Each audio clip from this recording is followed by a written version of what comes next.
In episode 2, the plot is split into two distinct yet connected stories that revolve on Larry's questioning by the police outside the prison walls as they look for that enigmatic confession and Jimmy's time in jail, where he is getting ready for his transfer. There are definite parallels between these two storylines, and at the end of the episode, they are satisfactorily connected. After all, it is entertaining to see this perfectly planned series. The third installment of the crime drama Blackbird on Apple TV+, titled Hand to Mouth, focuses on the beginning of James "Jimmy" Keen's life in Springfield as he makes an effort to engage the alleged serial killer Larry Dwayne Hall in conversation. Jimmy risks his personal safety in an effort to get to know Larry, but the friendship has a happy ending. Brian Miller, a police detective, and Special Agent Lauren McCauley work together to look into any potential victims of Larry that they are not aware of. Let us share our in-depth analysis of Jimmy's important choice at the end of the captivating episode. Jimmy is settling in at Springfield at the start of episode 3. Jimmy is advised to get in touch with Dr. Aaron Zitcherman, the prison's psychiatrist, in the event of an emergency or if he receives information on Larry. Together, Lauren and Brian look into the disappearances that occurred while Larry was traveling for his Civil War or Revolutionary War reenactments in the states of Indiana, Illinois, Ohio, Missouri, etc. They learn that 16-year-old Raina Rison vanished and was later discovered dead. Looking over the case's evidence, they learn that a birth control pill bottle bearing Raina's name was discovered in Larry's van.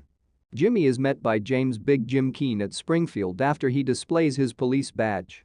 The latter informs his father that he is ruining his cover because he is in prison as a Wisconsin gunrunner and not as the Chicago-born son of an ex-cop.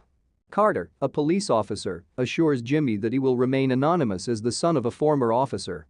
Also, if Jimmy wants to keep out of danger, he should take Vincent the Chin Gigante, an Italian mobster, under his wing.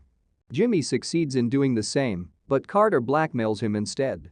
Jimmy must pay Carter $10,000 to keep his cover a secret so that the Chin won't kill him. Jimmy requests that Big Jim bring him a kilogram of cocaine that he had stashed away at his residence in Kankakee so that he can sell it and pay Carter. When Big Jim returns to Springfield, he tells Jimmy that he was unable to locate the cocaine and that Danny, one of Jimmy's friends, had stayed there. Danny had stolen the same, the drug dealer realizes. As Jimmy defends Larry by assaulting another prisoner, the two become close friends. Jimmy begins to spend more time with Larry after gaining his confidence.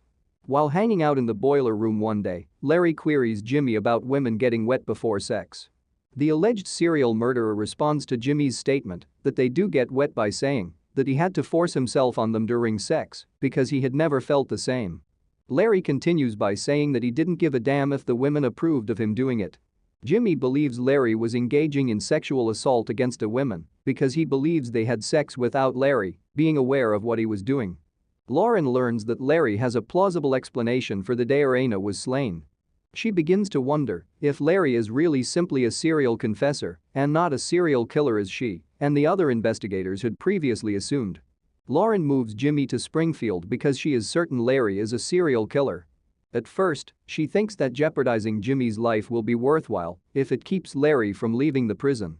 Lauren begins to suspect Larry's involvement in every crime they have connected him to, including Trisha Reidler's, but thanks to his alibi on the day of Raina's passing, she decides to give Jimmy the opportunity to leave Springfield and head back to Milan.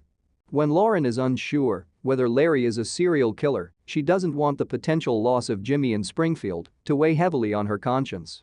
But for Jimmy to understand how dangerous Larry is, case files and evidence reports are not necessary.